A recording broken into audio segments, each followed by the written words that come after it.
Hi everyone. Today we will continue our challenge of learning some of the most famous military stratagems in Chinese history.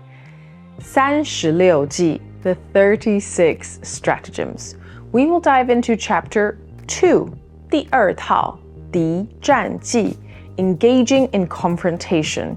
We'll learn the meaning of these confrontational expressions and how they are used in everyday conversation. First, this video is brought to you by Skritter, the app to get you to Chinese and Japanese mastery. Create your own decks, learn from Skritter's curated word lists, and popular textbooks. For chapter 1, I recommended that we learned all 6, since they were all high-use expressions. For this chapter, chapter 2, we are going to take a different tact. We will learn 4 and just understand the general meaning of the remaining 2 expressions as they are lower use. If you're watching this on YouTube, we'll go through the most common 3 expressions in this chapter together, and if you are a Skritter subscriber, you'll get to watch the full video where we cover all 6. Let's take a look at one of the most interesting expressions, in my opinion, in this chapter, and that is 无中生有. If we break down the literal meaning of this expression, it is to create something out of nothing. The usage is actually pretty close to the English expression to make something out of nothing or to make up out of thin air. Let's first look at an example sentence.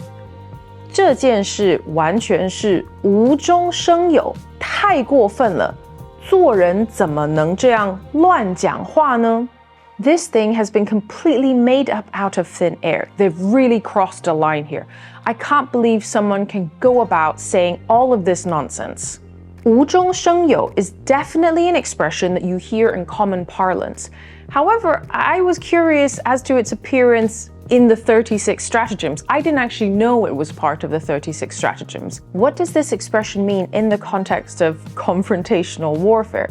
Well, I did a little digging, and one story illustrates the importance of playing with perception and how you can actually use the concept of the boy who cried wolf to your advantage. During the Anshi Rebellion of the Tang dynasty, the Tang General Zhang Xun was besieged in the ancient city of Yongqiu, modern-day Henan, with around 2,000 to 3,000 of his men. While he was successful in warding off the rebel general Ling Hu Chao by raining arrows down at his opponents from his high city walls, he was outnumbered and he quickly started running out of ammunition and supplies. Inspired by Zhuge Liang's collection of arrows with straw men on boats, he too applied a similar tactic of lowering down men in dark clothes by the city wall. General Ling, being informed of this sudden nighttime attack, quickly responded too by raining down arrows that his men had so suffered by during the siege, only then to find out that the men in dark clothes by the city wall were in fact straw men, which were then hauled back up into the city once they were full of arrows. A few days later, scouts of General Ling spotted men in dark clothes again. Determined not to fall for this deception, General Ling ordered his men to hold back their arrows, only to find out too late that the men in dark clothes were in fact the 500 elite soldiers of General Zhang Xun. These elite soldiers dealt a heavy blow to General Ling's camp with the arrows that they had collected days before. General Zhang Xun not only used surprise to his advantage, but played around with the enemy's perception of reality, bringing to practice Lao Tzu's immortal phrase from 道德经, 天下万物生于有, 有生于无. So 无中生有 actually comes from this expression. So all things under heaven are born of being.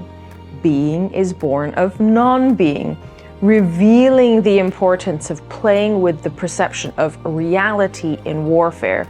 I thought this story was so neat, and I really wanted to share with you what I had learned.